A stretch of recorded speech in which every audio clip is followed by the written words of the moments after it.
Hi, everybody. We have entered the Lenten season. And this Lenten season, when we prepare for Christmas, we prepare for New Year, and we exchange gifts and we send cards wishing everybody Happy New Year, Happy Christmas, or Happy Christmas and Merry New Year, Merry Christmas, or whatever else. And this is the time of wishing people that people should be happy. I would like to put a different view on this thought of happiness. Happiness is being sold everywhere in different forms, in the forms of stars being hung, in the form of cakes, in the form of decorations, and in so many other ways. There are so many commercial ways in which happiness is being sold. Then there are the Christmas carols and whatever else. It's all an occasion for gaiety and joy, as they say. Joy. There's a song, "Joy to the World," etc., etc. I mean, I don't want to go into all that. But the question that we need to ask ourselves, and we really need to rework. I'm saying this at the cost, or there's a danger that I may be called a very negative person, but I don't believe that speaking the truth and reality as it is something that makes us negative. I'm not belittling the singing of songs or the joy that comes with Christmas or whatever else. I use the word whatever else very frequently, I think. Anyway, it is not about that.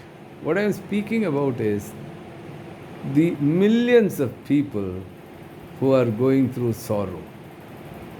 Think of the condition of people in Israel, in Palestine, Gaza. Think of the people who are suffering in Ukraine, people who are suffering in Armenia. Armenia is not being spoken about.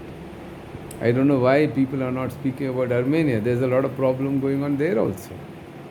And there are so many millions of people all over the world who are in pain and for whom happiness is never a reality in this time or in this season of Christmas.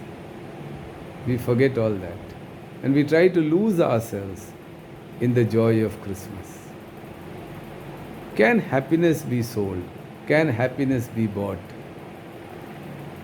We have to think about it.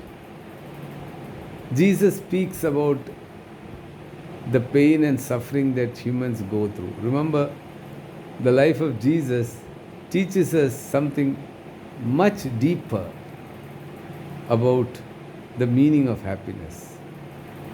Happiness is not something that you can buy. Happiness is not something that occurs because you find some success in life, because there is no pain, because there is no suffering. It is not like that. Jesus says in John 14:1, "Let not your hearts be troubled. Believe in God, believe also in me." He is putting a very strong proposition to us. He says, believe in God. God is real, God is true. Believe also in me. I am also real, I am true. I am telling you that you can find peace through the experience of loving God and loving His creation. Suffering or sorrow does not in any way create a situation where we can judge God and say, if God is real, why is there suffering in this world? Suffering is part of life. If there is no suffering, there can be no life. Because life cannot be a smooth sailing through very smooth, calm waters. It is latent in life that there will be suffering. Not that there should be, there will be suffering. As we go through the experience of life, as we grow through the experience of life, there will be sorrow, there will be suffering. But Jesus says, let not your hearts be troubled. Let not your hearts be troubled. Believe in God, believe also in me. There may be many people who perpetrate sorrow, who spread sorrow, who spread reasons for you and me to be sorrowful.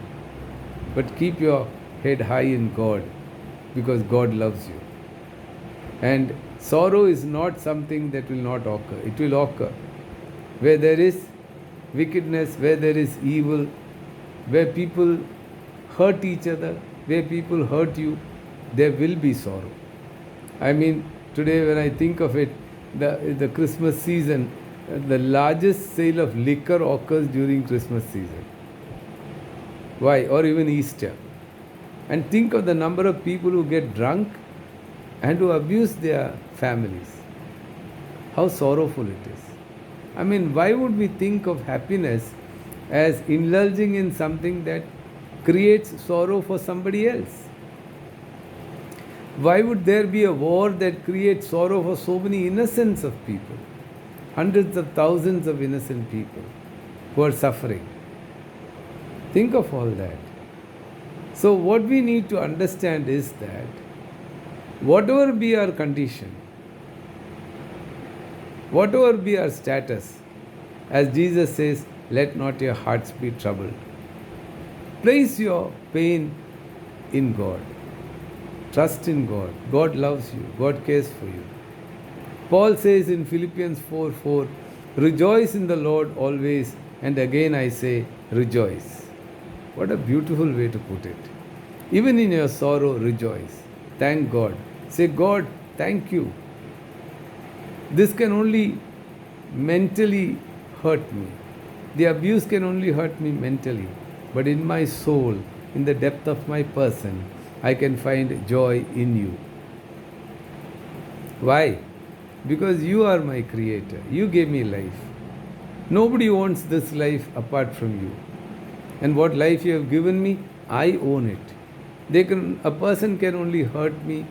A person can only make me sad or sorrowful by the act of being rude to me, or by being physically physically harming me, or putting bombs on me, or abusing me, or whatever else. But they can't touch my soul. Nobody can touch my soul. You have given it to me. Think of it like this. And that is why Jesus says, let not your hearts be troubled. The hearts being troubled is an emotional state. He tries to bring us, or he tells us to go to a higher level of experience, which is the experience of the soul, in your inner person.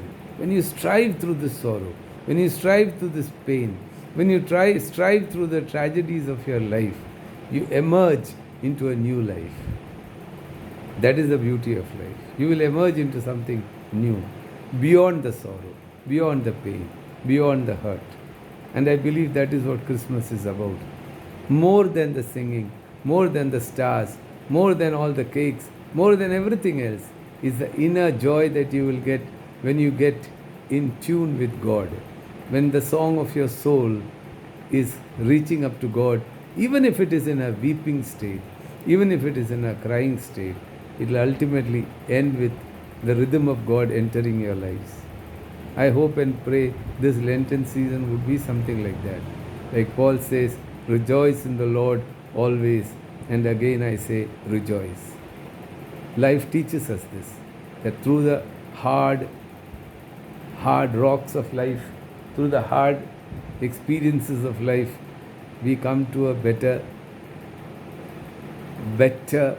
much more beautiful inner experience that teaches us that when you go beyond, there is a beautiful experience of the presence of God. May God bless you all. Thank you so much.